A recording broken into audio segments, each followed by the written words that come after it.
Finland's Data Protection Authority is investigating reports that Nokia 7 Plus smartphones are sending data to a Chinese telecom server. Thousands of API tokens and cryptographic keys are exposed in public GitHub repositories. The U.S. government warns that certain cardiac devices can be hacked from close range. A North Carolina county government is dealing with its third ransomware attack. The Chertoff Group's Adam Isles joins us with insights on supply chain risks and transportation. And Magecart groups go after betting companies.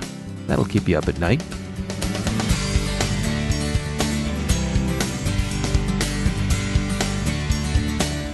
It's time to take a moment to tell you about our sponsor, Recorded Future. You've probably heard of Recorded Future, the real-time threat intelligence company. Their patented technology continuously analyzes the entire web to give InfoSec analysts unmatched insight into emerging threats. We subscribe to and read their Cyber Daily. They do some of the heavy lifting in collection and analysis that frees you to make the best informed decisions possible for your organization.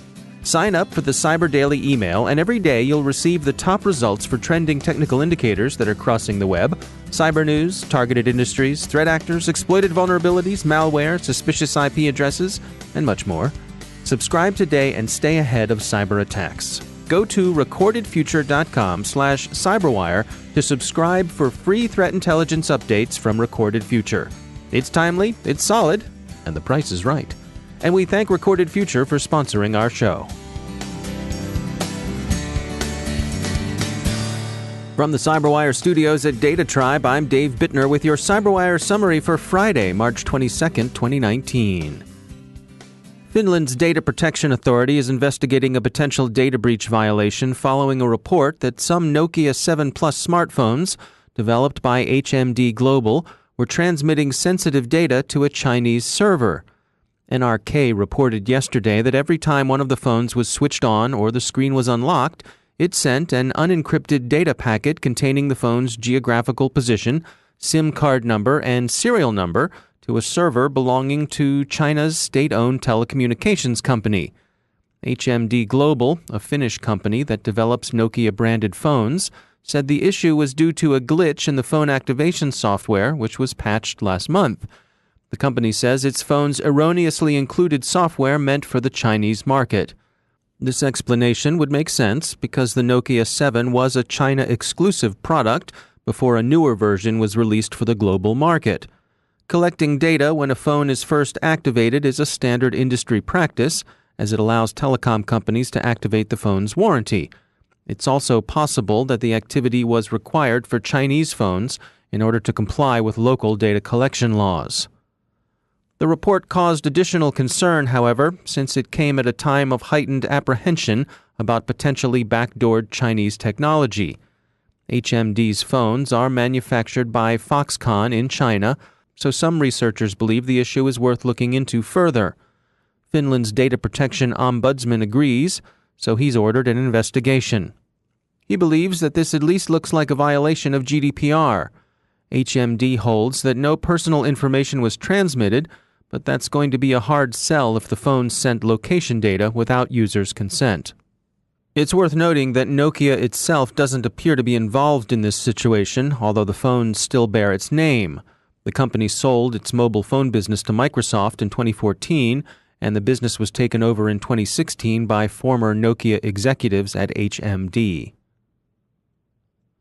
More than 100,000 GitHub repositories have exposed API tokens and cryptographic keys due to poor coding practices.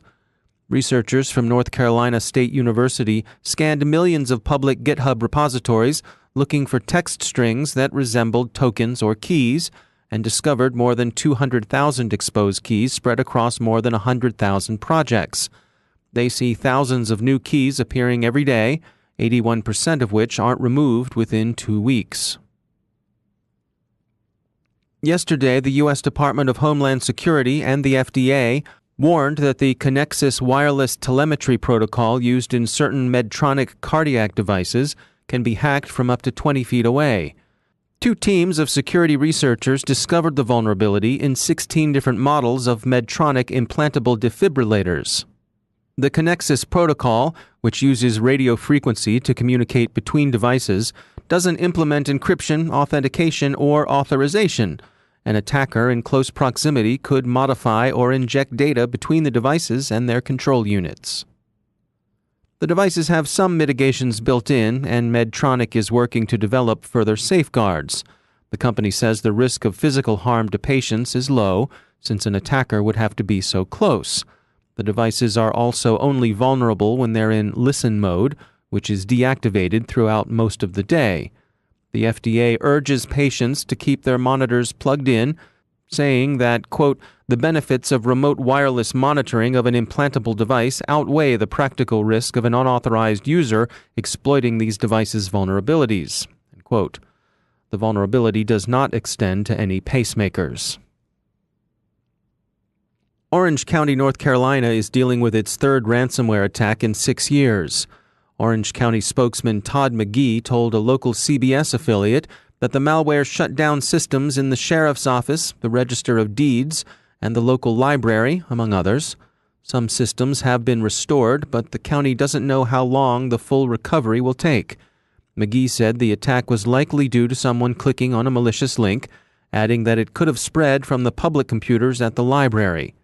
Terrence Jackson, the CISO of Thycotic, told the Information Security Media Group that he wonders if the county paid the previous ransoms, encouraging additional attacks, or if the problem is simply poor cyber hygiene. Chris Morales from the threat detection firm Vectra believes the county was targeted because attackers know that local governments struggle to fund adequate security measures. And finally, RiskIQ revealed 2 Magecart attacks which compromised the websites of the pillow manufacturer MyPillow and the mattress company Amerisleep. In the case of MyPillow, attackers placed a skimmer by registering a domain and injecting it into the live chat script in MyPillow's website. The skimmer was placed in late October but hasn't been active since November 19th. Amerisleep was compromised by a long-running campaign from December 2016 to October 2017. 2 months ago, however, the attackers returned and injected skimmers into payment pages on Amerisleep's website. The domain used by these skimmers has since been taken offline, but Amerisleep's website is still compromised, and the company hasn't answered RiskIQ's attempts to inform them.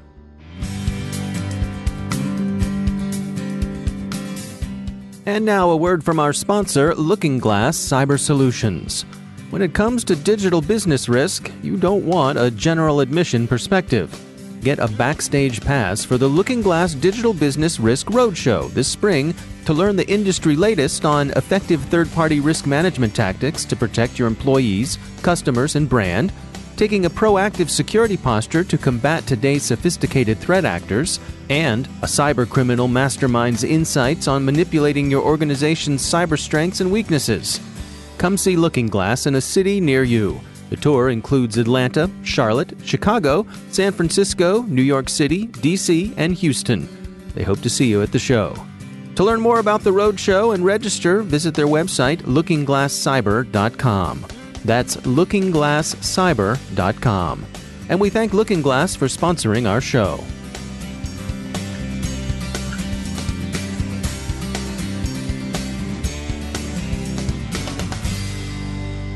And joining me once again is Malek Ben Salem. She's the Senior R&D Manager for Security at Accenture Labs.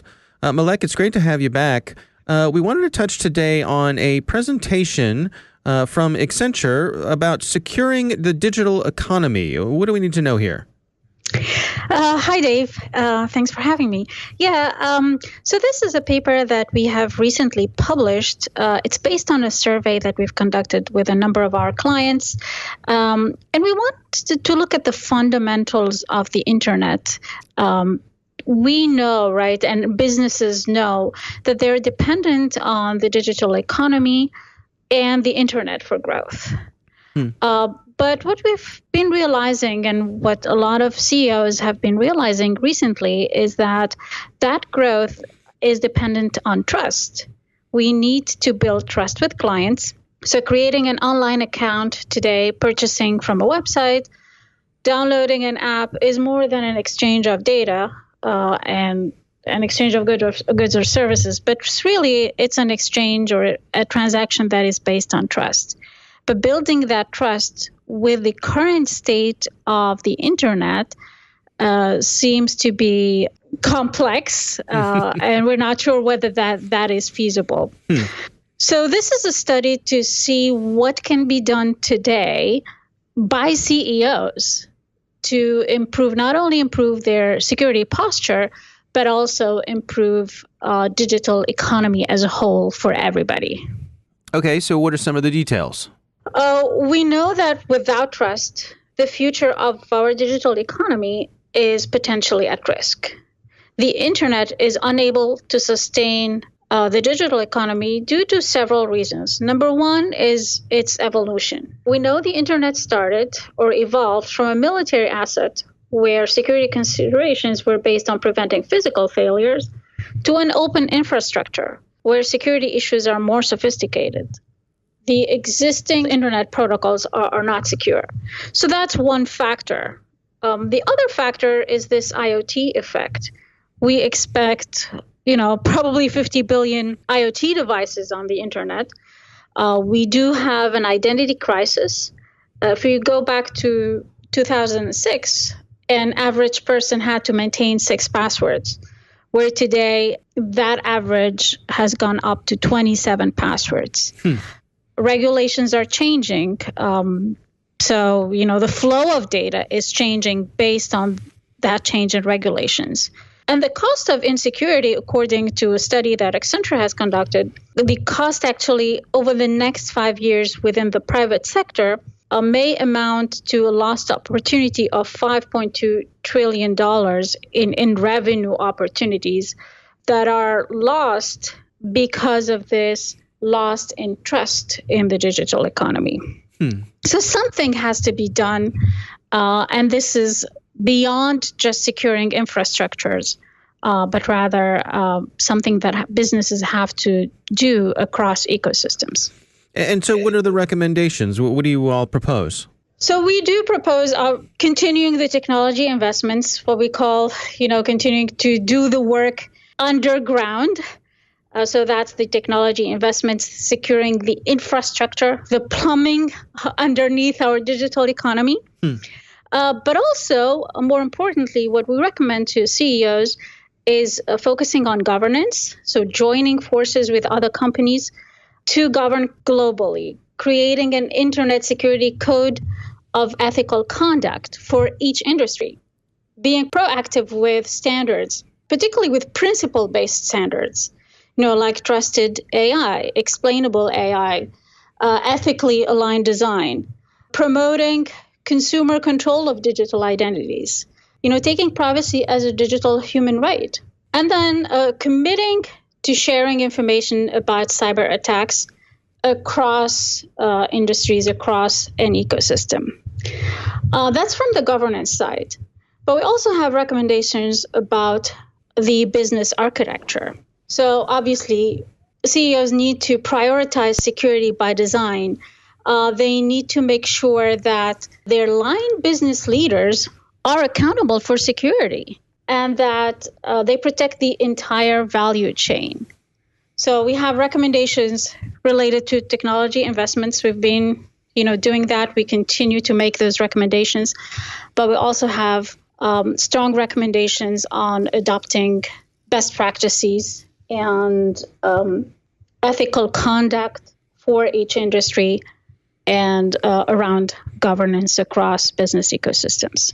All right. Well, it's an interesting paper. Certainly a lot of ground covered there. Again, what's the title if folks want to hunt it down? Securing the Digital Economy, Reinventing the Internet for Trust. All right.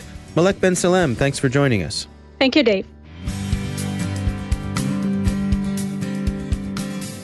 Now it's time for a few words from our sponsor, BlackBerry Cylance. They're the people who protect our own endpoints here at the CyberWire, and you might consider seeing what BlackBerry Cylance can do for you. You probably know all about legacy antivirus protection. It's very good as far as it goes, but you know what? The bad guys know all about it too. It will stop the skids, but to keep the savvier hoods hands off your endpoints, BlackBerry Cylance thinks you need something better. Check out the latest version of Cylance Optics. It turns every endpoint into its own security operations center. Cylance Optics deploys algorithms formed by machine learning to offer not only immediate protection, but security that's quick enough to keep up with the threat by watching, learning, and acting on systems behavior and resources. Whether you're worried about advanced malware, commodity hacking, or malicious insiders, Cylance Optics can help. Visit Cylance.com to learn more, and we thank BlackBerry Cylance for sponsoring our show.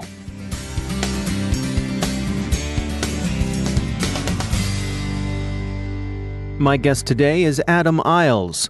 He's a principal at the Chertoff Group, where he helps clients evaluate their security risk management programs. Adam Isles previously served as Deputy Chief of Staff at the U.S. Department of Homeland Security. He joined us from the Chertoff Group's Washington, D.C. offices to discuss management of supply chain risk. You need to take a risk-based approach, right? Not every supplier represents the same degree of risk, right? If you're getting a training service, right, that's a different level of risk than, someone that's managing your payment systems. Right. And so you apply a risk-based approach and you apply resources to those areas of, greatest criticality, and or risk. I think we're certainly in a situation right now where we have a very disaggregated approach and frankly, a very inefficient approach where you've got lots of resources being applied as against supply chain risk, but in a very decentralized onesie-twosie way. And that creates major issues both for efficiency and effectiveness. From an efficiency point of view, put yourself in the shoes of a vendor where you're selling essentially the same product, be it a service, software, firmware, hardware, to multiple buyers, and it's like, oh my gosh, I've got to go through how many vendor risk assessment processes, none of which asks entirely the same questions, none of which has the same, audit process. There's a huge amount of inefficiency involved in going through onesie-twosie, vendor risk assessment processes that cries out for simplification, right? That cries out for, some level of global or industry sector basis consensus around, what does a good risk-based, kind of assessment process look like? Were we to move over time to a more standardized approach, at least across industry verticals, then you've got, a real incentive on the part of vendors to say, look, if I meet this bar, if I make this investment bar, it's not only going to kind of check the compliance box, but it may actually, help me differentiate my offering, particularly vis-a-vis, the competitors that can't achieve whatever good looks like. So I think that there's both a challenge and an opportunity in trying to provide a kind of a more standardized process to understanding, addressing, and monitoring, supply chain risk across sectors. And are you seeing efforts in that direction? Yes. And I think you kind of have to, take it on a kind of a sector by sector approach. I mean, the defense industrial base has dealt with this issue for decades, right? I mean, in other words, if you can't hack the Pentagon suppliers, and you'll achieve somewhat the same effect. I mean, I my career began at the Justice Department. I started at DOJ in the criminal division 21 years ago, and when I did in the late 1990s, a book called The Cuckoo's Egg was required reading, and the Cuckoo's Egg tells the story basically of an East German intelligence plot to compromise computers at Lawrence Berkeley National Lab to steal, strategic defense initiative, Star Wars type secrets. And so carry forward to today, right? If you look at U.S. CERT alerts, what we're seeing is that same basic approach proliferating across sectors. So now we're moving beyond the defense industrial base to the electric utility subsector, the energy sector. And you have to look no further than U.S. CERT alerts from spring of last year to talk about how Russia is essentially leveraging, I think what are referred to as stepping stone, attacks to, move from a vendor, then into an actual utility. And so I think the opportunity, right, is at a sector to try to start to achieve some level of consensus on, what does good look like. And so by way of example, in the financial services sector, right, you've seen efforts to develop kind of model contracts, that would speak to, at least for the acquisition of software, what are the core, terms and conditions you'd want to see in contracts.